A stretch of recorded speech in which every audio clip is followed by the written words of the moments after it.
Yeah, I know we're eclipsing the 3 o'clock time here. There's one other thing I wanted to quick show you here that could be useful for you. So I'll go ahead and continue. I understand if you need to bow out, but it'll probably take me five more minutes here to conclude. So I'm just going to cruise right into that here a minute. But basically, what it is let's say I want to talk about how do we create something like this belt in here. And if you look here, I can spin this, and the shaft and the belt spin accordingly in this case. So I got this timing sprocket out here. Let's drop that guy in there. Concentric. It's a smart component. So for instance, this smart component is basically just going to add other components. So basically this bushing and associated files with that, and fasteners and things like that. Again, you can kind of have these nested in each other is what I'm trying to show you here. So this bushing is connected with a keyway as an example. So I can go and select the shaft, and it can insert the key and the keyway and all that fun stuff in there. So you can really go crazy with this. But let's just real quickly here add a mate to lock these guys together, maybe perpendicular. So now if I spin the shaft, that guy will spin with it. And one other thing I'm going to do here is just add a mate up and down. I got a couple reference planes in here I'm going to mate together just to locate that up and down. The last thing to show you here would be basically adding a belt. So you've been able to do this for quite a while in SolidWorks. You can go to this assembly feature. This is an assembly item in SolidWorks, and say I want to add a belt chain to my assembly. Okay? And basically what you can do is you can pick faces. Here I got maybe sketch lines indicating the diameter for me. But I click, click, click, as many as I need here. And SolidWorks is basically going to indicate a belt through those locations for you. You can do different things here. It's indicating the length of that belt. If you have a component that can move, like for instance this guy is able to slide in and out, you can actually say, oh, I know it's a 900 mil belt, and it can adjust the component accordingly to the correct position for you.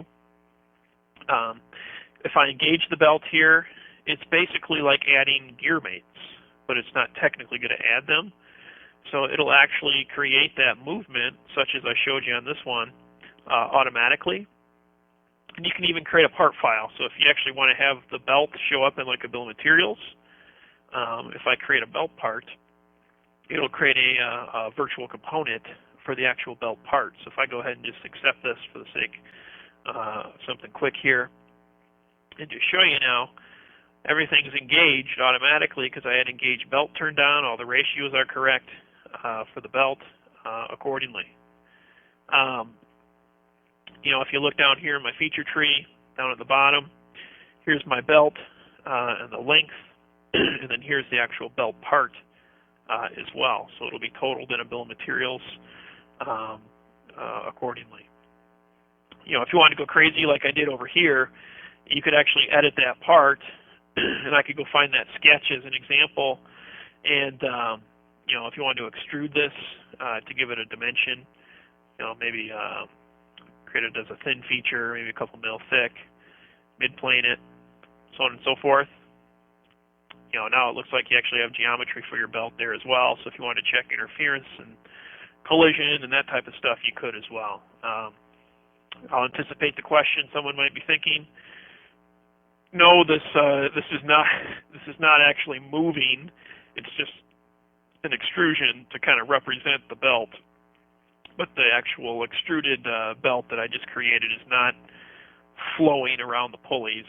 So if someone's asking or wondering that question, and it's not occurring like that. But that's just something again for machine designers. A lot of people use that for a chain or a belt situation in their SolidWorks assemblies. I know we're out of time, so I'll open the phones up here.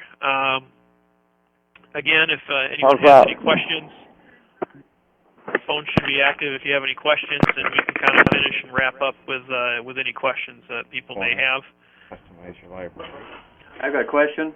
All right, you can make Yeah. a library.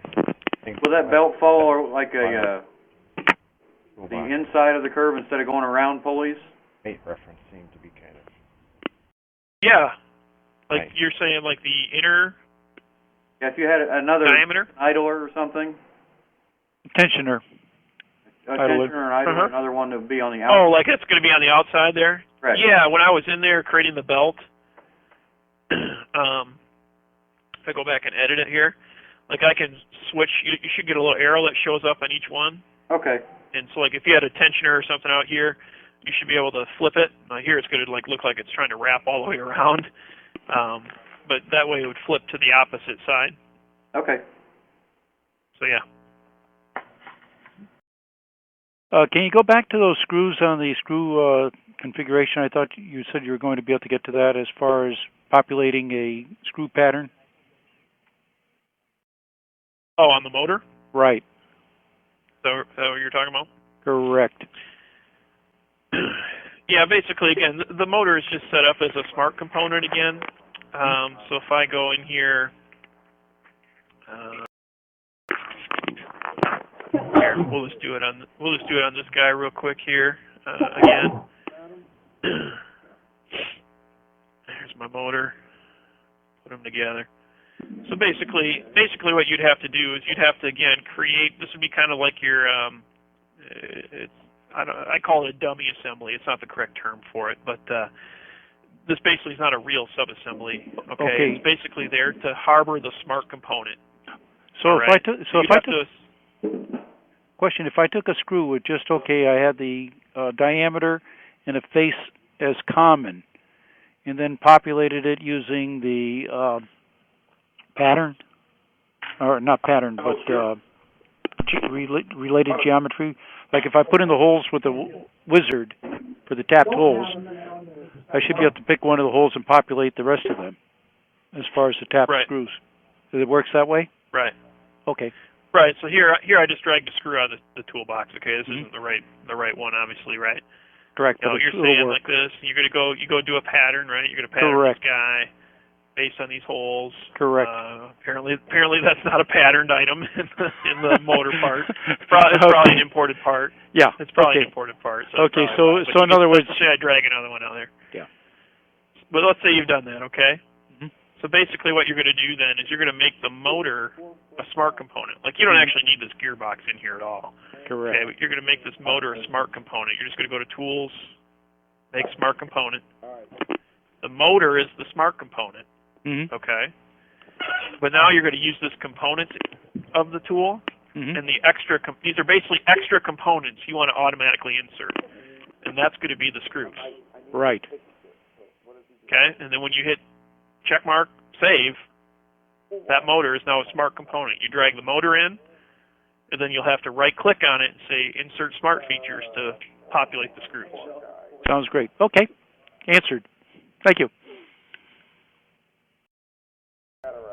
Other questions?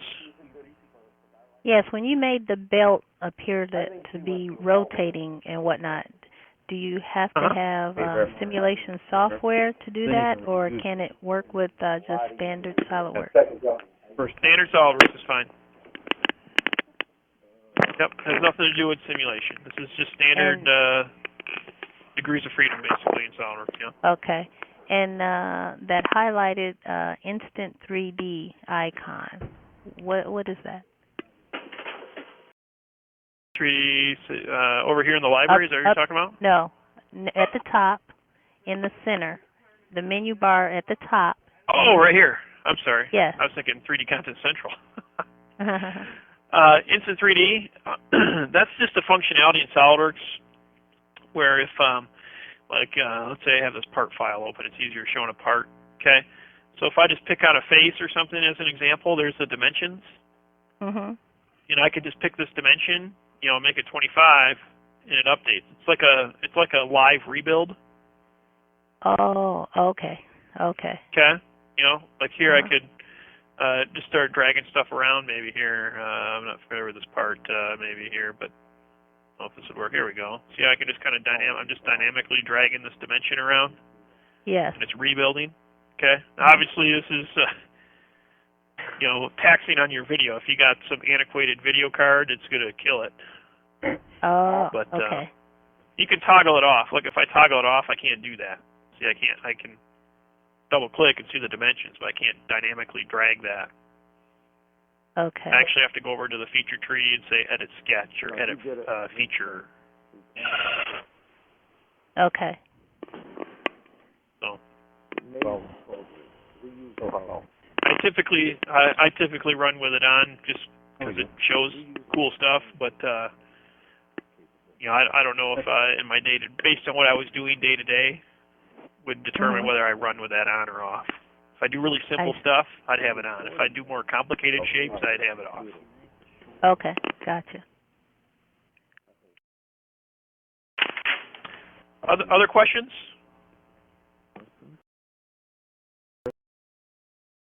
Off of